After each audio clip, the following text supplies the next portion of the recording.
Tonight we come to remember the life of Pope Benedict XVI.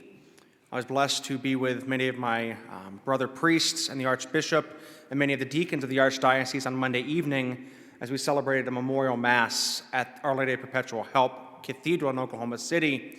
An Archbishop, in the beginning of his homily, related to us his first interaction with soon-to-be elected Pope Benedict. He had just been named the new bishop in Salina, Kansas, and so he was visiting the College of Cardinals for his ad limina visit that they would go and do to kind of let them know what's going on with the diocese and the different information. And he was there to meet with the CDF, which is the Congregation of the Doctrine of the Faith. And at that time, Cardinal Joseph Ratzinger, soon to be Pope Benedict XVI, was the chair of the CDF for the Catholic Church. And so it's in a boardroom, he was telling us, and all of these bishops and newly elected bishops were sitting there, and everybody stood up as this small German man walked in, sat down, bowed their head to prayer. Bring, bring, bring. Someone's phone began to go off. Still bowing in prayer. Bring, bring. Everybody's looking around, beginning to freak out. What is going on? At that time, Archbishop Coakley realized, oh no, it's me. It's my phone that's going off. So he starts patting at his leg to turn his phone off, because this was in the early 2000s when you had the flip phones. You had to push the right buttons to answer the call. And he said, at that point, Cardinal Ratzinger looked up with his glasses on the end of his nose, shook his head, and bowed his head to pray. And that was his first encounter with the to-be-elected pope very quickly thereafter.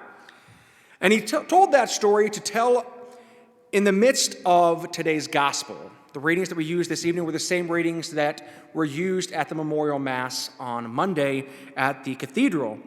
And they chose specifically the gospel of the road to Emmaus because of that phrase of the apostles. Were not our hearts burning? Were not our hearts burning? And we recognized him in the breaking of the bread.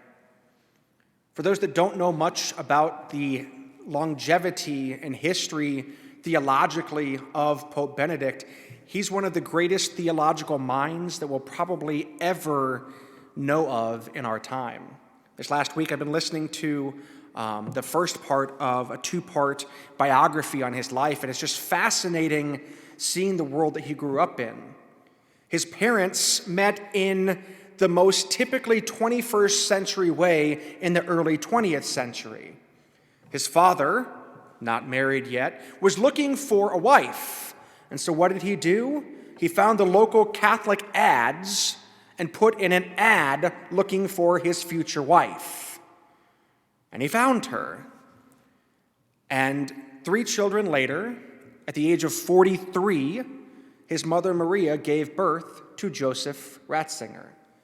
Joseph Ratzinger, the senior, was a police captain of their local town. And that's important because you have to remember the time frame, the Sitzenleben, German word, of his upbringing. Germany, Bavaria, right before the Second World War, right before Nazi Germany became a thing, as the Reich was taking over, Pope Benedict was born into the world. And he wasn't a great athlete as Pope St. John Paul II was, always out there working out. He always had his nose in a book.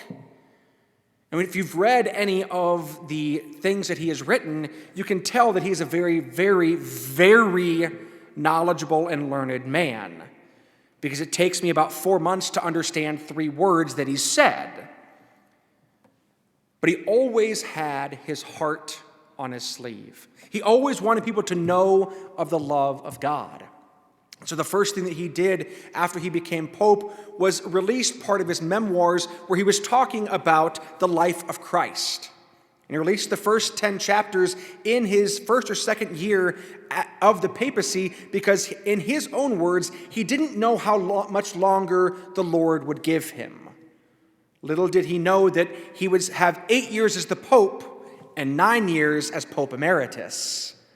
Only the second time in history that the Pope retired.